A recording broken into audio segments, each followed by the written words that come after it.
mengundurkan diri dari Wakil Bupati Indramayu menuju ke DPRD Kabupaten Indramayu.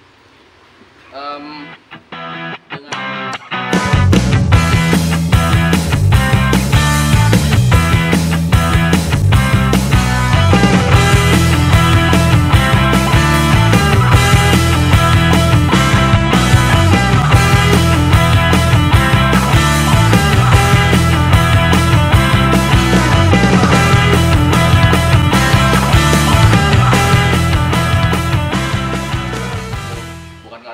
tapi memang sengaja untuk menjelaskan atau mungkin buat masyarakat yang ingin tahu gitu.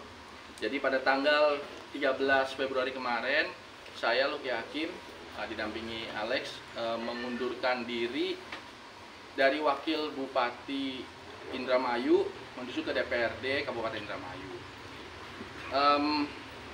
Dengan alasan atau paling nggak dibalik itu semua adalah bahwa Wakil Bupati Indramayu telah gagal dalam mengemban amanah masyarakat yang memberikan amanah kepada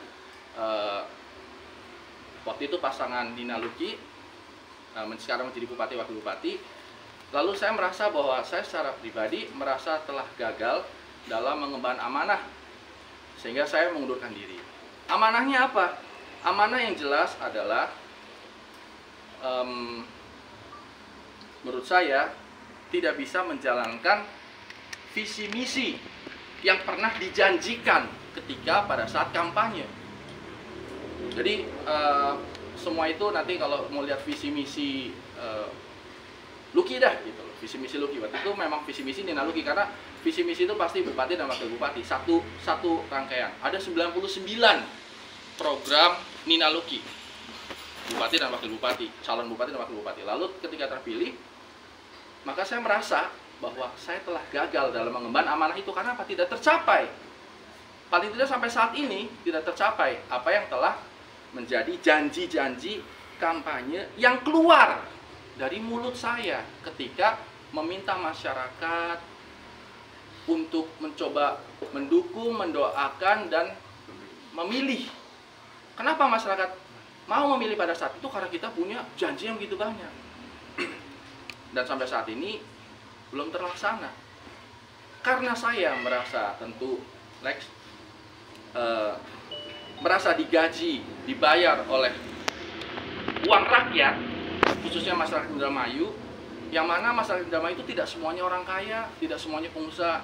Sebagian besar, 50% lebih masyarakat Indramayu itu adalah petani yang harus kerja dari pagi sampai sore kena panas matahari. Nelayan yang harus pergi dari pagi sampai mungkin berbulan-bulan ke laut, lalu kita mintai pajaknya untuk menggaji si Luki Hakim ini sebagai wakil bupati.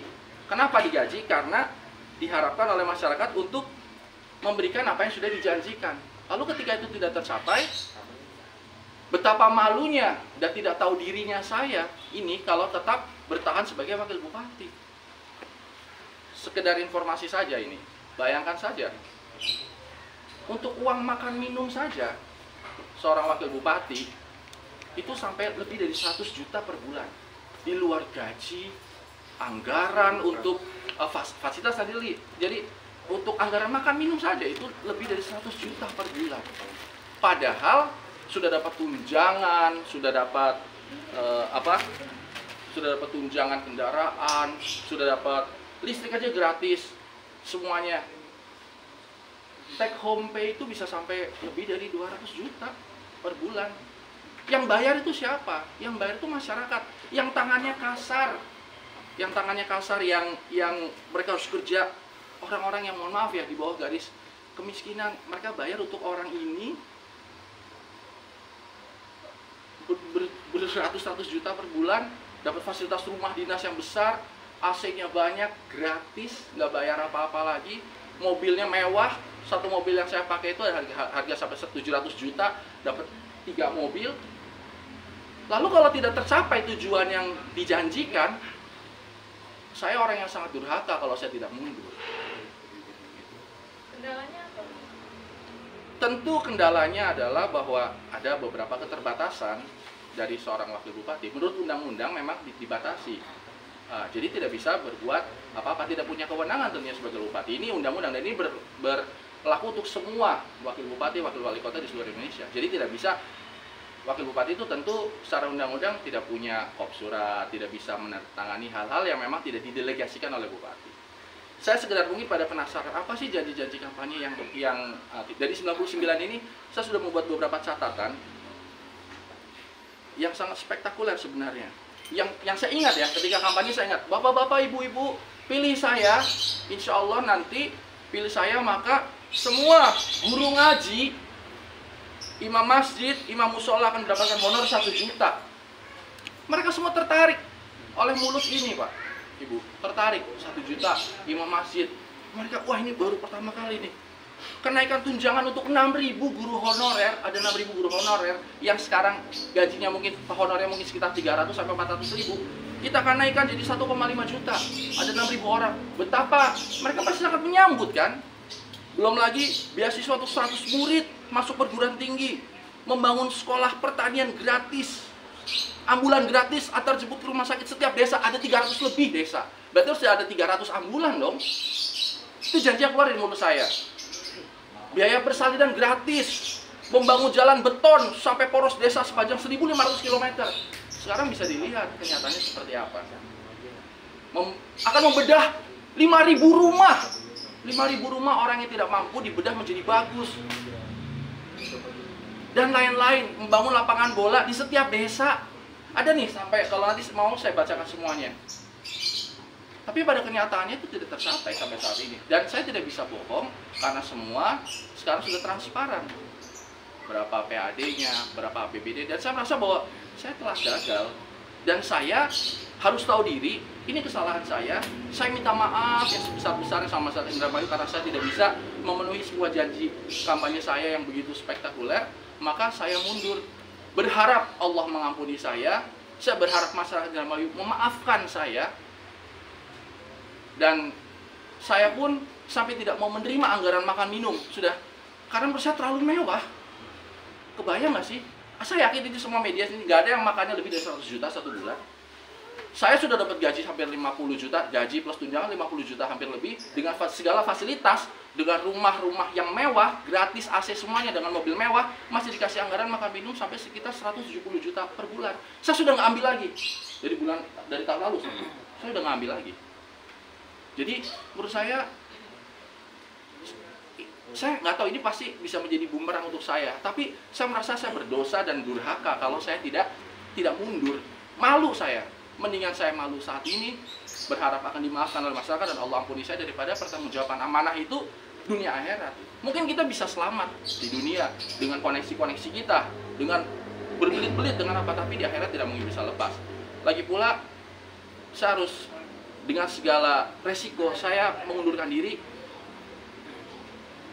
karena saya nggak mau tetap bercokol, tebal muka, memaksakan diri tetap ada di jabatan yang digaji oleh nenek-nenek itu pada bayar pajak loh, kakek-kakek pada bayar pajak. Mereka bayar pajak berharap besar kepada si Luki Hakim ini, tapi ya ternyata tidak bisa menjanjikan itu, janji itu semua tidak terlaksana.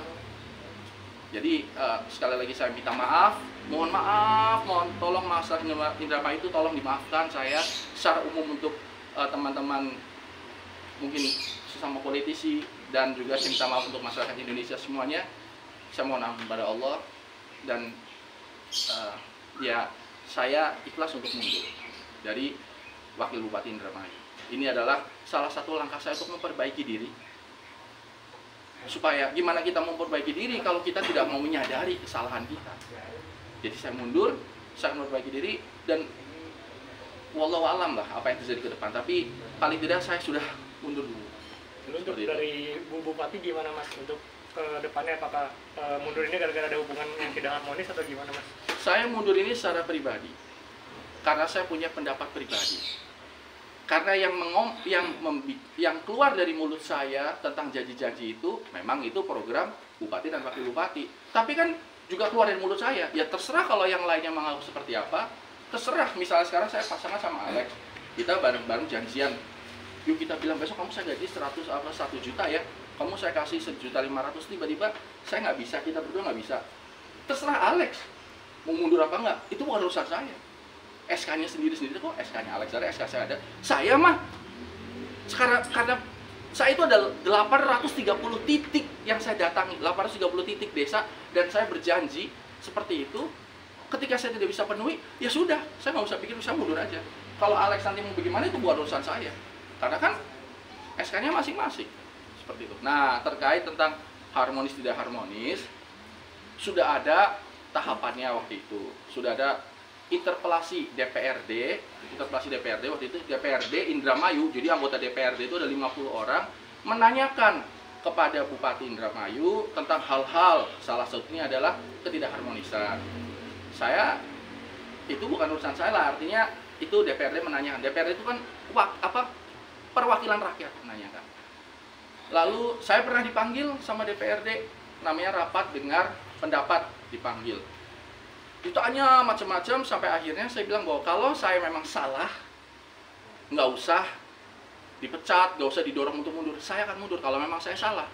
Tapi alhamdulillah sejauh administrasi yang saya lihat, semuanya saya tidak punya kesalahan. Kalau ada tolong dikasih tahu, mungkin teman-teman di luar sana yang melihat kesalahannya apa. Tapi ketika saya merasa bahwa walaupun saya tidak salah, tapi makan gaji buta itu beban buat saya. Ketika saya mau tidur dengan segala fasilitas kemewahan dan uang yang saya dapatkan, ada orang yang masih rumahnya mau ambruk, dan saya pernah berjanji akan membedah 5.000 rumah. Ketika saya pakai mobil yang begitu mewah dan nyaman hanya untuk jalan ke kiri ke kanan, ada orang yang lagi mau melahirkan dan nggak punya mobil untuk pergi ke rumah sakit dan katanya harus ada ambulan. Lalu ketika saya mau makan enak dengan budget yang 170 juta lebih itu, makan minum ya 100 juta lebih lah, makan minum, saya kepikiran ada orang yang masih kelaparan. Ya tidak dalam konteks kelaparan banget, nggak ada orang kelaparan di Indonesia, tapi makannya ala kadarnya. Jadi saya pikir udah, saya mendingan beristighfar, ya udah saya mundur aja seperti itu. Nah, ketidakharmonisan kembali lagi bahwa itu sudah hasil dari rapat dengar pendapat bersama DPRD. Mereka menyimpulkan ada disharmoni antara bupati dan wakil bupati. Kesimpulan dari rapat itu, dan ini semua tidak bisa bohong karena teman-teman bisa langsung googling saja. Rapat dengar pendapat RTP wakil bupati dengan apa tentang, dan bisa di googling semuanya. Lalu salah satu waktu itu duduk di sebelah kiri saya, ketua DPR, wakil ketua DPRD sekaligus ketua PDI Perjuangan. Dia bilang, saya akan mengakurkan, akan mempertemukan bupati dan wakil bupati. Apakah Anda siap? Bisa dilihat nanti di Instagram apa semua. Saya bilang, saya siap, saya insya Allah saya siap. Anytime saya dipanggil, anytime saya diundang, tidak mungkin saya tidak datang. Saya akan datang terus. Tidak pernah ada penolakan atau absensi yang tidak saya hadiri tanpa ada undangan yang benar. Siap nggak dipertemukan? Lah ya sangat siap, anytime gitu loh. Dan memang tugas wakil bupati adalah membantu bupati. Tapi itu sudah berbulan-bulan yang lalu. Ya sudah nggak ada kabar. Tapi ini terlepas dari tentang harmoni disharmoni, itu bukan urusan ini lagi. Urusannya adalah bahwa saya rasa bahwa seperti alasan yang tertulis di pengunduran diri saya bahwa saya tidak mampu mengemban amanah. Jadi ya itu saja. Selebihnya bisa ditanyakan. Nanti mungkin kalau ada yang meminta nomor teleponnya ketua DPRD atau wakil ketua DPRD, saya bisa kasih. Karena memang, atau mungkin kalau ke bupatinya juga bisa. Karena pada saat kampanye pun kami juga sama-sama berjanji waktu itu, kami akan memberikan nomor handphone kami supaya masyarakat bisa langsung bertanya kan gitu. Jadi ini bukan satu hal yang melanggar etika atau apa gitu. Saya pikir semua juga punya hak untuk memberikan keterangan kan gitu kalau dimintai. Seperti itu. Lagi ketika memutuskan untuk mundur ini, apakah sudah tahu konsekuensinya ke depan? Tentu konsekuensinya masyarakat bisa juga marah sama saya. Lah udah dicoblos malahan mundur. Tapi lebih marah mana? Sudah dicoblos tapi tidak memenuhi janji-janjinya. Saya rasa ini, saya tidak tahu ya. Mungkin saya kurang update atau apa, bahwa apakah ada pejabat di negeri ini yang mundur karena mengakui bahwa dia tidak bisa mengemban amanah. Saya nggak tahu. Kalau di Jepang itu sudah suatu kebudayaan. Jadi saya rasa begini ya, ketika kita memberikan janji, terus janji itu diberikan, artinya amanah itu diberikan pada kita, terus kita tidak emban, kalau kita orang bermartabat, ya minimal jangan terlalu bangga. Paling nggak ya diem aja. Tapi itu tetap memalukan menurut saya. Ya akui saja, saya mengakui, dan mengakui secara formal, bukan cuman bahasa media. Tidak, saya akui secara formal bahwa saya tidak mampu mengemban amanah sebagai wakil bupati. Dan konsekuensinya bagi saya adalah bisa jadi masyarakat tuh marah sama saya. Saya minta maaf, itu sebabnya saya mengundang teman-teman ini. Saya minta maaf karena kalau saya datangi rumah-rumah lagi, kan tidak memungkinkan, ada 2 juta lebih orang Indramayu. Saya nggak bisa minta maaf secara langsung, paling tidak dengan harapan seperti ini ya saya, masyarakat tahu bahwa saya minta maaf. Saya kemarin-kemarin di Indramayu, kalau jalan itu sampai nunduk Pak, demi Allah Pak. Saya malu. Malu, kenapa? Karena ketika janji akan membangun 1.500 km jalan akan dibeton, tapi saya jalan tuh beradak geruduk. Masyarakat pada, Pak, jalanannya gimana Pak? Demi Allah saya malu. Itu ada yang biasa nyetir saya bareng sama saya tuh Mas Yusuf juga, Mas kok kelihatan seperti malu? Ya karena saya malu. Malu. Terus apa saya harus pakai muka badak tetap begini terus bangga di depan orang? Saya malu. Dan ini adalah konsekuensi saya. Saya mungkin akan dihujat sama orang se-Indonesia. Itu mungkin saya bisa lebih tidur tenang daripada saya dengan segala kemewahannya, tapi melihat orang yang banyak saya bohongi, saya kibulin supaya saya tetap dapat gaji buta.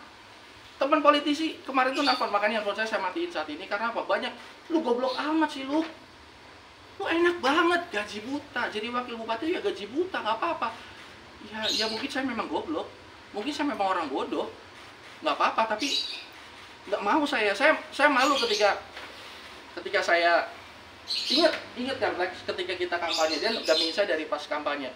Nenek-nenek itu sampai peluk saya kan, itu berharap bang sampai Nang, manggil, kalau anak orang Indramayu itu manggil anak tuh Nang, si amanah ya Nang, jalannya supaya halus, supaya segala macam gitu. Dan saya nggak deh, udah mendingan saya mungkin dihujat atau apa, tapi paling tidak besok ketika saya ke Indramayu lagi, saya lebih sudah mengakui kesalahan saya. Dan apakah ini akan menjadi kehancuran karir politik saya wallahu alam, saya nggak tahu. Apakah saya akan kembali ke entertainment?